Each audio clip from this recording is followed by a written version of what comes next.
पहला सवाल तो ये है सर कि ये जो सुप्रीम जुडिशल कमीशन ने सीनियरिटी लिस्ट में जो तीसरे नंबर पे खातून थी जस्टिस आलिया नीलम, उसको चीफ जस्टिस बना दिया। मेरे पास इसके ऊपर कुछ बातें हैं, लेकिन पहले मैं आपसे पूछता हूँ सर, क्या ये आईनी और कानूनी फैसला है सर? देखिए डॉक्टर साहब, आइन में कोई ये रुकावट नहीं है चीफ जस्टिस बनाने के लिए सीनियरिटी प्रिंसिपल। ठीक है।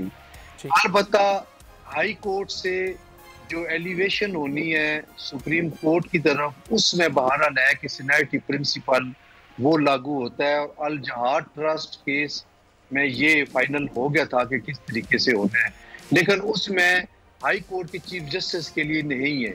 लेकिन एक रवायत चली आ रही थी, और रवायतन सीनियर मोस्ट जज को, जो सीनियर क्यूनी जज होता था, उसको एज चीफ जस्टिस डेजिग्नेट किया जाता था और फिर वो चीफ जस्टिस का हलफ उठाता था।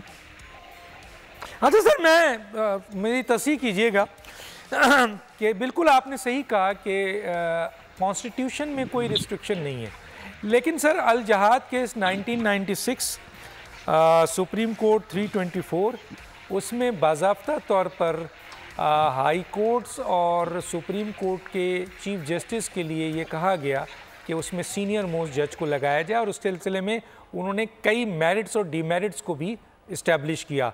175 के 52 को भी और 175 के 54 को भी वहाँ पे डिस्कस किया गया।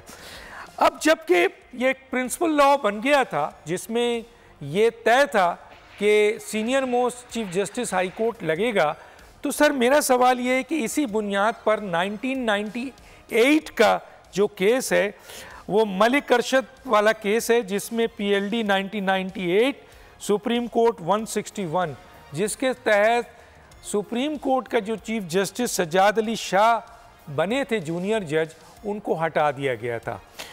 तो सर जब प्रिंसिपल लॉ मौजूद है और जब ये लॉ बना और ये 1998 पे एक्शन हुआ, तो उस वक्त भी कॉन्स्टिट्यूशन में सीनियरिटी के हवाले से कोई तब्दीली नहीं थी, यानी स्टेटस वही था। तो जब ये प्रिंसिपल लॉ मौजूद है, तो कैसे आप एक जूनियर को सर चीफ जस्टिस ऑफ आप हाई कोर्ट बना देंगे सर?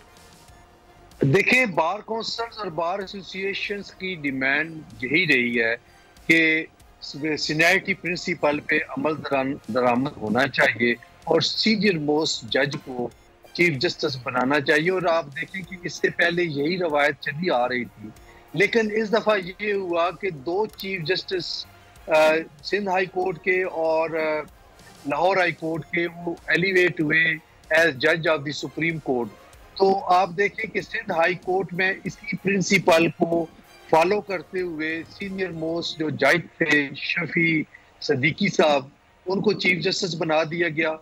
लेकिन पंजाब में दो सीनियर 3 जजेस को छोड़ के उनको सुपरसीड कराते हुए मैडम आलिया नीलम साहबा को चीफ जस्टिस डेजिग्नेट कर दिया गया। तो कोई मैं समझता हूँ कि इसमें बिल्कुल एक चीज की वायलेशन हुई है जिसको सीनियरिटी प्रिंसिपल कहते हैं, और जिसमें जो मौजूदा चीफ जस्टिस साहब हैं काजी फाइज साहब, जब ये सीनियर क्यूनी जज थे तो उस वक्त भी ये सुप्रीम जुडिशल कमीशन को ये लेटर लिखते थे और अपनी राय का इजहार करते थे कि सीनियरिटी प्रिंसिपल को फॉलो करना चाहिए।